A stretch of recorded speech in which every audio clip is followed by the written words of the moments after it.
have been awesome from Toyo lately. And, we had that deflate, and unfortunately the jack failed. And we dug, Kellen and myself, we dug for way too long and ended up finishing fifth, which is heartbreaking with the amount of work that went in here. I remember that happening with Bryce Menzies at Vegas Reno, got a flat tire, and the lug nuts were seized. So it happens. It's racing, and you can prepare really, really as hard as you can, and things will bite you. So you got to be careful not to get bit by the little gremlins that are self-induced. So we've changed a couple more things. Our new wheels are really, really cool the way they work. They're light. It gives us a right kingpin, and truck's awesome. It is so much fun to drive. Four-wheel drive is absolutely amazing, and like I said, we've run it 2 races without a prep, and this time here it got everything. It got the full kitchen sink, so there was nothing left untouched. Shakedown went really good yesterday, and we're gonna go ahead and run it from basically this point to over to Ojos, and Casey and the boys will get it wiped off and see if we can do battle tomorrow and put this thing on top of the box. We're looking forward to it. We talk about, a lot of people are hardcore off-roaders, but you eat, live, breathe. You are off-road for sure, man. I don't know how you do it. You're always on another continent, whether you're the Stadium Super Trucks, you're over in Australia, you're back here racing, and you got Max racing, doing so many great things, and the Speed UTVs, man. You want to say something about that? I can't wait to get in one of those and try it out. Well, we can't wait either. We've been working hard. We've been doing a lot of testing with it. Testing's been going really good. The cars have been plenty fast. Obviously, what we got to make sure is when these things get delivered to customers that they're reliable and that people can come out and they can take them to Baja and enjoy the desert like we do. That's probably the biggest thing is, I've been doing this for 35 years and the people around me, Casey's been doing it. How long have you been doing it, Casey? 27 years. So, you just start adding up the years and years of experience from the engineering team to the technicians, to all the people we surround ourselves with, on this UTV program. It wasn't just, hey, Robbie's going to build a UTV. I went out and hooked up with James Lynn as the wiring guy, make sure he does all of our diagrams and gets it all right and specs all the proper wires. We hooked up with Arrington, who did the Dodge NASCAR motor with him, and Tony Cola have done an awesome job. And Albans have helped us with the gearbox. And then, between Mike Nemec and Matt Taylor and the other engineers, obviously Daniel has put his heart and soul in this car. And just a whole bunch of hard work.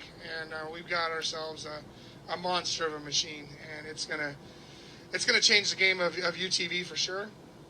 But it'll be a safer, more reliable car is our number one goal, is safety and reliability. And we talk about the engineering, man. I mean, you're never just happy with anything you could buy. You just redo everything. You have your own bead locks. Now, who does that? Only Robbie Gordon. And you took a lot of that technology and your years of experience with the trophy trucks and everything else you race and turning it over into the UTVs, which, like you said, it's just going to be changing for the whole UTV industry. Well, when I started the energy drink, everybody was like, well, you started an energy drink. No, we started a lifestyle brand.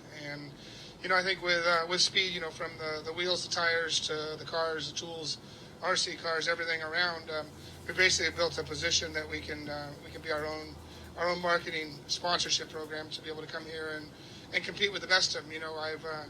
I've chased dollars my whole life trying to compete with the best teams, and I think now we've got a system built in place that we can fund our own programs and just build quality products, and by building quality products, it'll allow us to race into the future. We're looking forward to it, man. We're looking for a big win. I know this number 77. It's been a minute. You're ready to be on top of the box. It sounds like everything's lined up. The truck's race ready, and you're always race ready, man. Good luck to you, and we'll see you on the starting line. Well, thank you. I make my mistakes too, so hopefully, we tick all the boxes on race day, and we don't make any mistakes. Got a good group of guys down here and girls, and we just need to make sure that everybody stays safe and we put ourselves in a position to win. All right, we're looking forward to it, Robbie. Good seeing you, man. We'll see you on the starting line. Thanks. You'll be starting 5th off the line. That was it. Once we mentioned about the 500 at your finishing position. He led most of that race. We know this unicorn is race ready, and we know it's capable of a win, and I'm looking forward to seeing my buddy Robbie come off with a win here this weekend. So lots of drivers yet to come. We're going to continue them coming up.